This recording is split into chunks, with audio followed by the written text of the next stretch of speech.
Conexão CNN.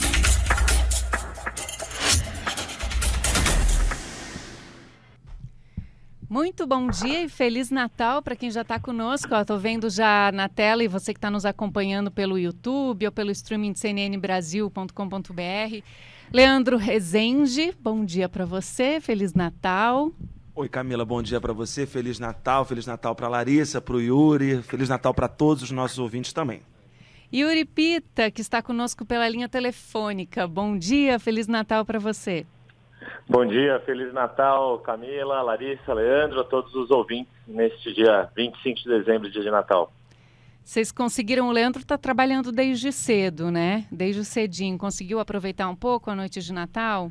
Um pouquinho sempre dá, né, Camila? Teve que ser mais um Natal um pouco mais prudente, né, em virtude da pandemia e do horário também de chegar aqui na CNN, mas tudo certo. Mas mesmo assim tá bem elegante, viu? Obrigado. Gostei. Valeu.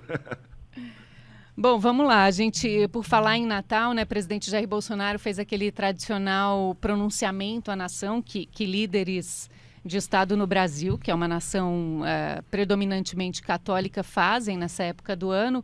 E nesse pronunciamento que Jair Bolsonaro fez ontem, ele disse que o Brasil foi um pronunciamento com um tom um pouco mais ameno do que ele costuma adotar quando fala à nação ou quando fala principalmente de pandemia. Nesse pronunciamento, ele falou que o Brasil é uma referência para outros países no combate ao coronavírus. Leandro Rezende, bom, primeiro eu queria a sua análise a respeito do pronunciamento do presidente Jair Bolsonaro na noite de ontem. Bom, hoje, 25 de dezembro, o Brasil deve bater aí 190 mil mortos por coronavírus desde o mês de março, né? Então, bateu, viu? A gente trouxe a reportagem aqui do Pedro Teixeira, de Brasília, entrou há pouco conosco, trazendo a informação de que bateu 190 mil mortos, infelizmente. Então, já batemos 190 mil mortos, 190 mil brasileiros que perderam a vida para esse vírus. Não dava, então, para o presidente chegar no dia 24 de dezembro, famílias ontem que tinham um lugar vazio na mesa, não dava para ele chegar em cadeia nacional e dizer que era uma gripezinha, que foi o recado que ele passou lá atrás, no começo da pandemia. E aí, Camila, Larissa, Yuri, tem vários pontos desse discurso do presidente Jair Bolsonaro que são dignos de nota, mas eu vou trazer aqui 2 pontos com dados para a gente poder fazer uma análise mais objetiva dessa fala do presidente ontem. Primeiro, ele disse que na saúde não faltaram equipamentos, né, para atender as pessoas que tiveram coronavírus. Vamos lá. O problema da saúde pública no Brasil não começou com o presidente Jair Bolsonaro. É bom que se diga, o Sistema Único de Saúde é um dos grandes avanços que o Brasil possui, é um legado para todos os brasileiros, mas evidentemente tem problemas. E aí, vou trazer aqui um dado, um levantamento feito pelo Diego Xavier, da Fiocruz. Ele fez um levantamento sobre as mortes por coronavírus ocorridas no Brasil até o início de novembro. Dessas mortes, eram 146 mil mortes até a primeira semana de novembro aqui no Brasil. 1/3 delas, 33%, foram de brasileiros que sequer conseguiram acessar um leito de UTI. Então, o presidente, quando diz que não faltaram equipamentos, a gente tem o dado objetivo levantado pela Fiocruz, mostrando que 1/3 dos brasileiros que morreram de coronavírus até o mês de novembro não conseguiram uma internação em um leito de UTI. Isso é muito grave, é muito triste, sobretudo se a gente lembrar a falta de leitos que a gente está vendo agora nesse novo pico do coronavírus nesse final de ano. Aqui no Rio de Janeiro, por exemplo, da onde eu estou falando, a situação é extremamente grave. E aí, quando o presidente diz que o Brasil é uma referência no combate ao coronavírus, fica a pergunta, por que então o Brasil ainda não se uniu ao grupo de países que já começou a vacinar a sua população? Essa é uma pergunta que tem múltiplas respostas, são pelo menos 15 países, que está até no site da CNN, essa lista com os países que já começaram a vacinar a sua população contra o coronavírus, e não dá para usar como justificativa algo do tipo, o Brasil não tem condições de comprar as vacinas. Não, o presidente Jair Bolsonaro, inclusive, assinou uma medida provisória de 20 bilhões para essa compra de vacinas. Assinou tardiamente, porque os países que já estão vacinando fecharam esses acordos com a Pfizer, por exemplo, lá atrás, ainda em junho, julho, quando as vacinas vacinas estavam em teste. E dos 15 países que já estão, dos pelo menos 15 países que já estão vacinando a sua população contra a Covid-19, o Brasil é maior economicamente do que 12 desses países.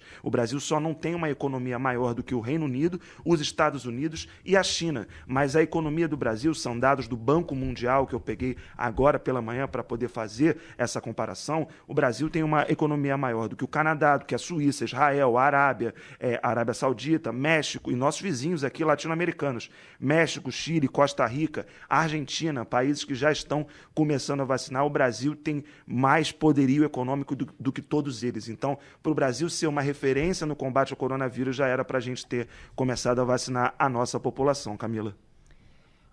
Igor, o que você destaca do pronunciamento de Jair Bolsonaro na noite de ontem? Além dessa questão da saúde, de tentar defender o que o governo brasileiro fez ao longo da pandemia, o presidente Jair Bolsonaro também puxou muito o assunto para a questão econômica, tentando de novo fazendo aquele discurso de que ele sempre teria se preocupado não só com a saúde, mas com a economia também. E embora isso o que o Leandro já apontou muito bem, essa série de dados que mostram aí deficiências na forma como a pandemia foi gerida, a começar pelo fato de ter mudado 2 vezes de ministro da Saúde desde fevereiro. A grande questão, quando o presidente fala dessa referência, também ele tenta agir em relação à questão econômica, de que o Brasil, quando houve ali o início da pandemia, falava assim até 10% de queda do PIB, e a queda do PIB deve ficar, da economia do Brasil como um todo, deve ficar em torno de 4% a 5%. E, de qualquer modo, não alivia o fato de que a nossa gestão no campo da saúde pública foi muito errática. A comprovação disso, esses dados que o Leandro trouxe já são bastante eloquentes em relação a isso. O conflito político que houve entre o governo federal, estados e municípios, principalmente com os governadores, com os estados, trouxe uma série de problemas na gestão desses leitos hospitalares, na gestão dos recursos, na ajuda financeira fiscal para os estados e municípios poderem manter as suas contas, mas também está pagando a conta agora na questão da vacinação, que a gente está vendo já 15 países começarem a se vacinar e por decisões que tinham, não só podem ser discutidas do ponto de vista técnico. O Brasil fez uma opção quando fechou o acordo com a AstraZeneca e a Universidade de Oxford, um acordo que previa transferência de tecnologia para a Fiocruz. O governo do estado de São Paulo, no acordo com a Sinovac, prevê transferência de tecnologia para o Instituto Butantan.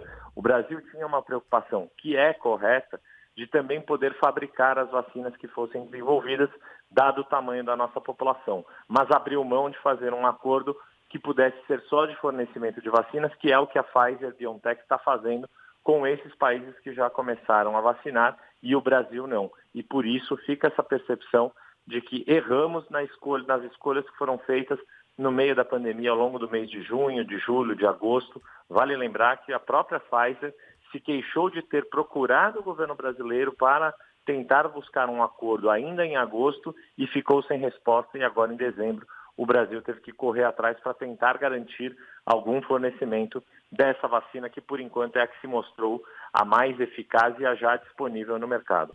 Ô Igor, já que você tocou nesse assunto de vacinas, como é que fica o governo de São Paulo, que quando adiou, ou pelo menos não anunciou a eficácia da vacina da Sinovac, que está sendo produzida em parceria com o Instituto Butantan, alegando questões contratuais, e aí vem a Turquia ontem e, com relação à mesma vacina, diz que ela tem mais de 90% de eficácia.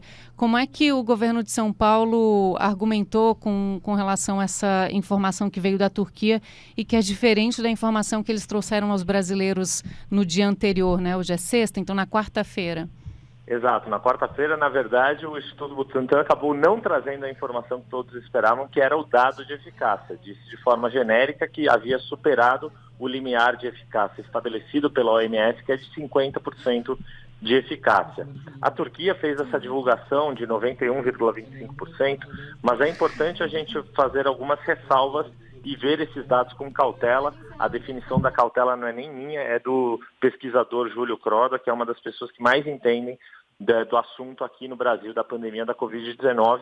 Ele deu uma entrevista ontem ao Expresso CNN, ontem à noite, para mim e para o Daniel Adjuto. Qual é a questão? Primeiro momento, a Turquia não é um exemplo de democracia, é um governo quase autocrático, a gente precisa lembrar isso. O segundo ponto é que esses dados que foram divulgados, depois se soube, referem-se a pouco mais de 1.300 pessoas, das quais 29 apresentaram a infecção pela Covid-19. O que os pesquisadores cientistas alegam? Ainda é um número muito baixo para dizer que essa é a eficácia final da Coronavac. O fato de ter sido um número acima de 90%, e aí começa a ser uma inferência que o próprio secretário da Saúde, Jean Gorenstein, também deixou no ar ontem, na entrevista à CNN, o governo de São Paulo seguiu a cláusula contratual que estabelece sigilo e que dá prioridade para a Sinovac divulgar os dados. Aparentemente, como o governo da Turquia, seja porque ignorou esse fato e pôde divulgar os dados, seja porque os dados são positivos e acabou recebendo algum tipo de autorização da Sinovac, e aí são duas alternativas, a gente não tem a informação do que realmente aconteceu, eles acabaram, o próprio ministro da Saúde da Turquia divulgou esse dado de eficácia.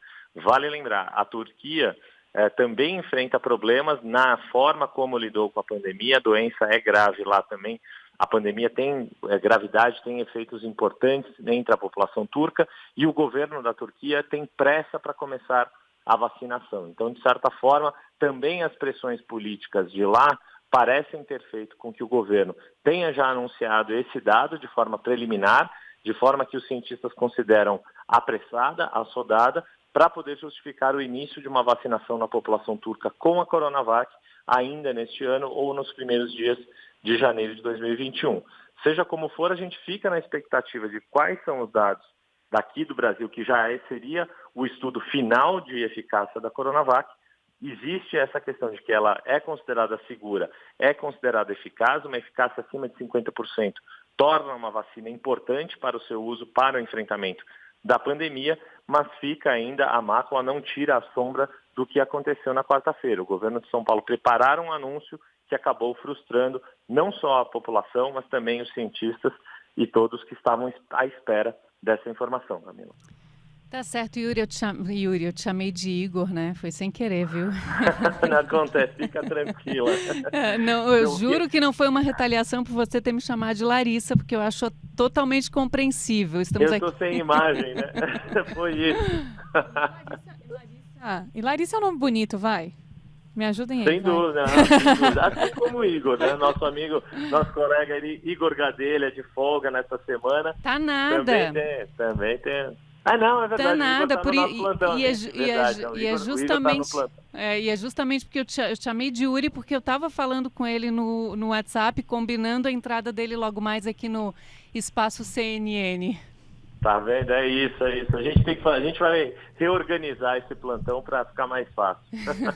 Mas foi ótimo, viu, meninos? Muito obrigada pela participação de vocês aí no plantão de Natal, aqui no Conexão. Eu desejo para vocês, é lógico, um Feliz Natal, uma ótima sexta-feira de trabalho para você, Yuri e Leandro. Obrigado. Obrigado, Camila. Um bom Natal a todos. Bom dia. Até mais. Valeu, Camila. Valeu, Larissa e Yuri. Bom Natal a todos. E agora acho que a gente só se vê aqui na rádio, só se escuta na rádio no ano que vem, né? Porque eu e Yuri precisamos descansar desse plantão de Natal pesado. Então, até 2021 aqui na rádio. Yuri, Larissa, Camila, bom Natal a todos. Verdade. É verdade. Verdade. Feliz ano novo para todos. Bom Natal, gente.